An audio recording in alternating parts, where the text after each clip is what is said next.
Hello बच्चा लोग।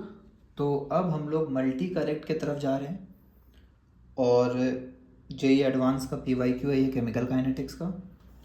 और 2016 का सबसे पहले मल्टी करेक्ट करेंगे। सिंगल करेक्ट वाले हम लोगों ने सारा कर लिया है लगभग 2020-21 तक। उसके बाद वाले बाकी वीडियोस में बनाया जाएगा। अभी मल्टी करेक्ट की ओर बढ़ते हैं।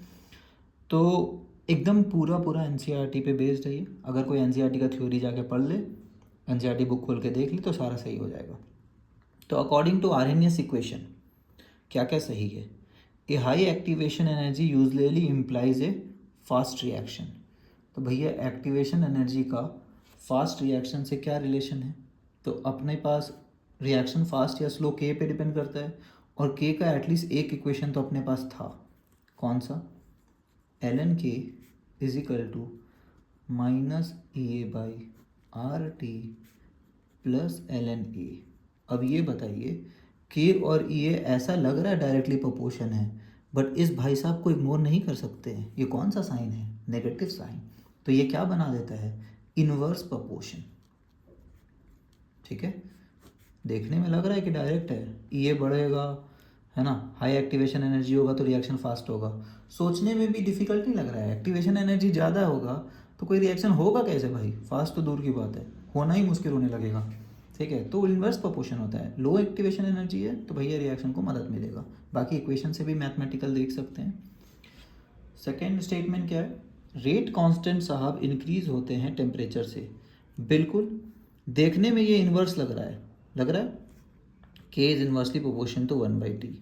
लेकिन अगर यहाँ माइनस साइन लगा हुआ है तो ये क्या हो जाएगा? Directly proportion. ठीक है, क्योंकि एक नेगेटिव साइन लगा हुआ है।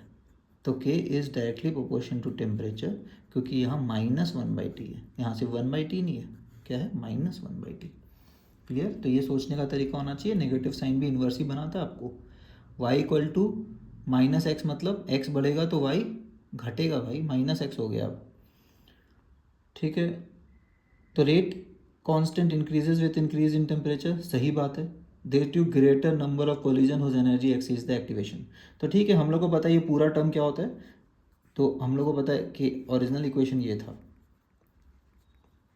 और ये क्या बताता है? टोटल नंबर ऑफ मॉलिक्यूल्स जिसको जो ऐसा कोलिजन कर रहा है जो एक्टिवेशन एनर्जी से ज़्यादा है। ये सिर्फ है टोटल कोलिजन का फ्रीक्वेंसी ऑफ कोलिजन।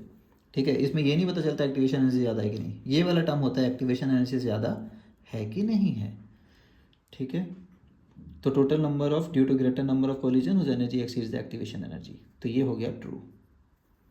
इससे अपन थ्योरी भी सीख रहे हैं इस क्वेश्चन से। Higher the magnitude of activation energy stronger the temperature dependence of the rate constant. Stronger the temperature dependence, बात सही है। अब डिपेंडेंस मतलब डायरेक्टली प्रोपोर्शन थोड़ी होता है। तो L N K is equal to minus E ए। तो अब इन्वर्स हो चाहे डायरेक्ट हो, क्या इसके मैग्नीट्यूड पे फर्क पड़ता है? इसका मैग्नीट्यूड ज़्यादा तो डिपेंडेंस भी ज़्यादा, है ना। तो higher the magnitude of activation energy, ये 100 होगा तो भैया ये 100 के टाइम्स चेंज होगा। अब घट रहा है चाहे बढ़ रहा है वो अलग बात है, हम लोग को पता है इन्वर्स प्रोपोर्शन है। बट ठीक है, ये थोड़ी बोला है, तो ये इंग्लिश पे ध्यान दीजिए। टेम्परेचर डिपेंडेंस मतलब नहीं होता है डायरेक्टली प्रोपोर्शन है कि डायरेक्टली डिपेंड है कि इनडायरेक्टली डिपेंड है। डिपेंडेंस मतलब डिपेंडेंस, है ना। तो रेट कांस्टेंट पे क्या स्ट्रॉन्ग डिपेंडेंस होने लगेगा? हाँ ट्रू, रेट कांस्टेंट पे स्ट्रॉन्ग डिपेंडेंस है। प्री एक्सपोनेंशियल फैक्टर ए के बारे में देखिए बात हो रहा है। Is a measure of the rate of which collision occur irrespective of their energy. तो जी हाँ, ये वाला एनर्जी बताता था, लेकिन ये जो प्री एक्सपोनेंशियल फैक्टर है सिर्फ बताता है कोलिजन फ्रीक्वेंसी, कितना कोलिजन हो रहा है पर यूनिट टाइम वगैरह। तो रेट मतलब होता है पर यूनिट टाइम वगैरह। एनर्जी से कोई लेना देना है ए का नहीं। ए मतलब भैया टक्कर हो रहा है, पर यूनिट टाइम पे इतना टक्कर हो रहा है। टोटल टक्कर एक्टिवेशन एनर्जी से ज़्यादा है कि नहीं है, वो ये टर्म है ना, ई टू द पावर वाला। क्लियर? तो ये भी ट्रू है।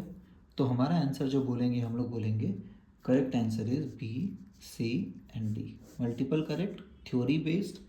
तो ये पूरा का पूरा आपका कॉन्सेप्ट चेक कर लेगा। तो बहुत सारे क्वेश्चन बनाने के बाद ऐसा एक कॉन्सेप्चुअल क्वेश्चन जेईई एडवांस पूछेगा जिसमें आप ट्रैप फील कर रहे होंगे। ठीक है, आई होप ये समझ आ गया। चलिए bye and thanks a lot.